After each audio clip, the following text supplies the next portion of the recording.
أعوذ بالله من الشيطان الرجيم بسم الله الرحمن الرحيم رب زدني علما اللهم فقهنا في الدین۔ کیسے ہیں بچوں؟ امید ہے آپ صحت اور عافیت کے ساتھ ہوں گے اور ایمان کی بہترین حالت میں ہوں گے۔ السلام علیکم ورحمۃ اللہ وبرکاتہ۔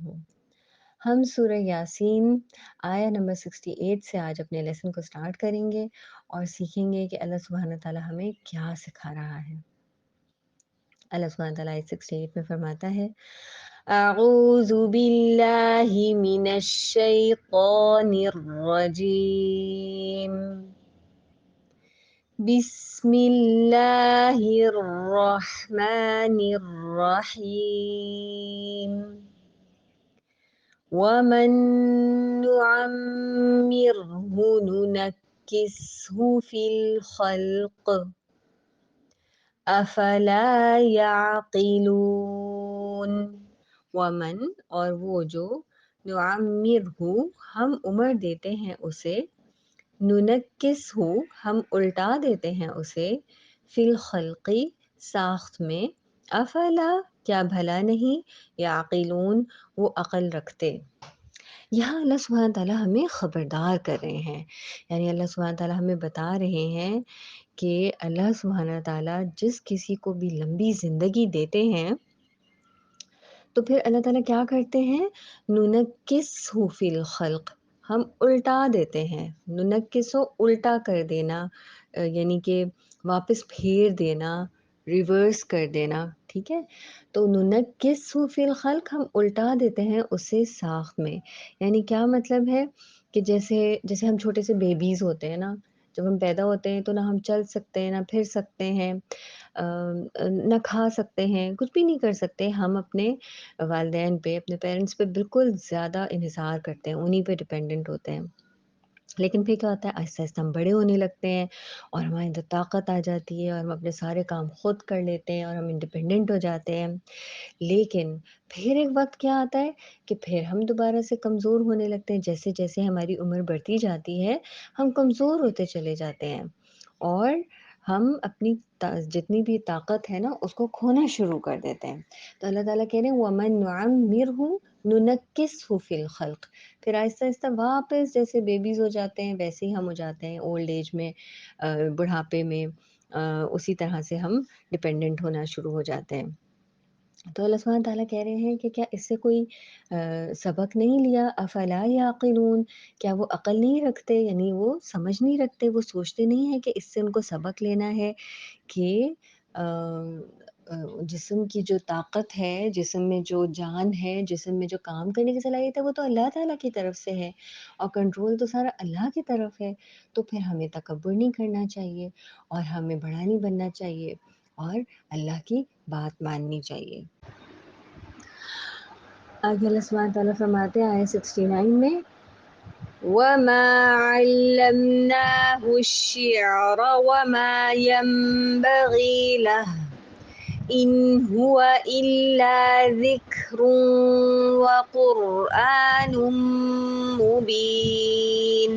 وما اور نہیں، علمناہ سکھایا ہم نے اسے، الشعر شعر، وما اور نہیں، ینبغی وہ زیب دیتا، لہو اسے، ان نہیں ہے، ہوا وہ، الا مگر، ذکر ایک نصیحت، و قرآن اور قرآن، مبین واضح واضح طور پہ۔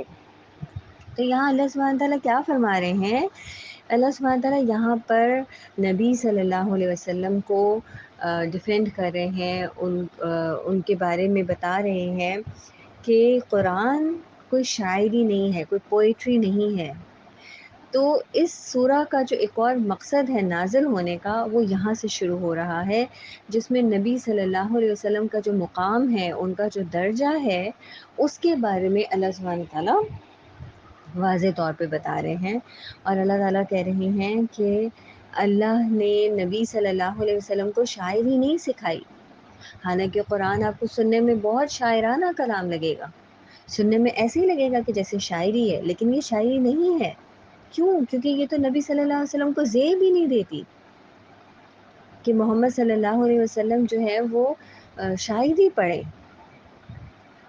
اور اس کی کیا وجہ ہے؟ کیونکہ جو شاعر ہوتے ہیں ان کا جو کلام ہوتا ہے اس میں بہت زیادہ جھوٹ ہوتا ہے، مبالغہ آمیزی ہوتی ہے، چیزوں کو بڑھا چڑھا کے بتایا جاتا ہے، سچ سے بہت دور ہوتا ہے۔ اور جو پوئٹری ہوتی ہے یا جو پوئٹس ہوتے ہیں، شاعر ہوتے ہیں، وہ آ، آ، وہ بولتے بہت ہیں،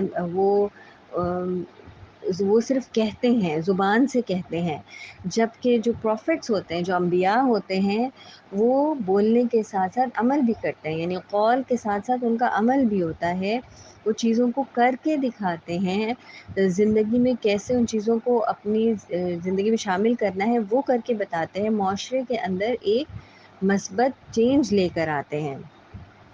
اور پوئٹری کیا ہے، شاعری کیا ہے؟ اس میں صرف جو ہے زبانی کلامی باتیں، عملی طور پہ کچھ نہیں ہے۔ حالانکہ عربوں کی سوسائٹی میں شاعروں کا بہت بڑا مقام تھا اور بہت بڑا درجہ تھا، اس کے باوجود بھی اللہ سبحانہ تعالیٰ یہاں اس بات کو کی نفی کر رہے ہیں کہ نبی صلی اللہ علیہ وسلم شاعر ہیں، اس لیے کیونکہ نبی صلی اللہ علیہ وسلم کا جو مقام تھا، جو درجہ تھا، وہ ایک شاعر سے بہت زیادہ بڑھ کے تھا، اس سے کہیں زیادہ اونچا درجہ تھا۔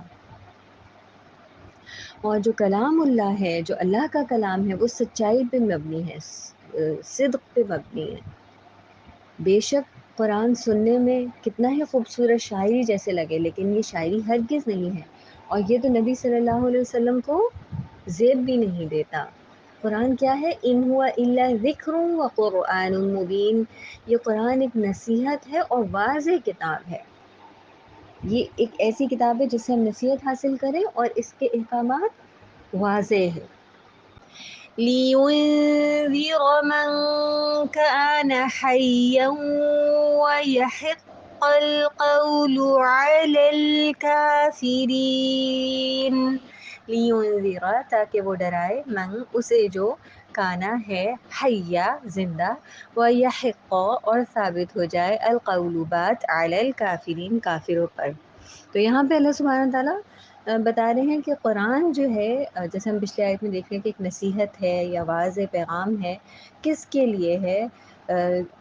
تاکہ وہ ڈرائے، ایک وارننگ ہے تاکہ وہ ڈرائے کس کو؟ وہ جو زندہ ہے، من کان حیا، وہ جو زندہ ہے، کیوں اس کو ڈرائے؟ تاکہ وہ اپنے آپ کو جہنم کی آگ سے بچا سکے، تاکہ وہ اپنے آپ کو محفوظ رکھ سکے، تاکہ وہ دنیا اور آخرت میں اپنے آپ کو سیف رکھ سکے، پروٹیکٹ کر سکے، حفاظت کر سکے۔ وَيَحِقَّ الْقَوْلُ عَلَى الْكَافِرِينَ، اور ثابت ہو جائے کافروں پر بات۔ اور یہ بھی، اس کے نازل ہونے کا، قرآن کے نازل ہونے کا یہ مقصد بھی ہے کہ یہ کافروں پہ حق بات ثابت ہو جائے، اور روز قیامت بھی اگر وہ اس بات سے انکار کرتے ہیں کہ نہیں ہمارے پاس تو کتاب ہی نہیں آئی اور ہم کس چیز کو فالو کرتے، تو اس وقت بھی یہ بات ان کے سامنے ظاہر ہو جائے کہ اللہ تعالیٰ نے کتاب بھیجی تھی تاکہ اس سے فائدہ اٹھایا جائے، اور انہوں نے اس کو اس وقت اگنور کر دیا۔ تو اس وقت بھی یہ بات ان کے لیے، روز قیامت بھی یہ بات ان کے لیے حجت بن کر سامنے آئے گی۔ اور اس سے ہم یہ بھی دیکھتے ہیں لِيُنذِرَ مَن كَانَ حَيًّا کو، کہ اس کو ڈرائے جو زندہ ہے، اور اس سے مراد یہ بھی لی جا سکتی ہے کہ جیسے جن کے دل زندہ ہیں یا جو روحانی طور پہ زندہ ہیں، تو وہ پھر قرآن سے فائدہ اٹھاتے ہیں۔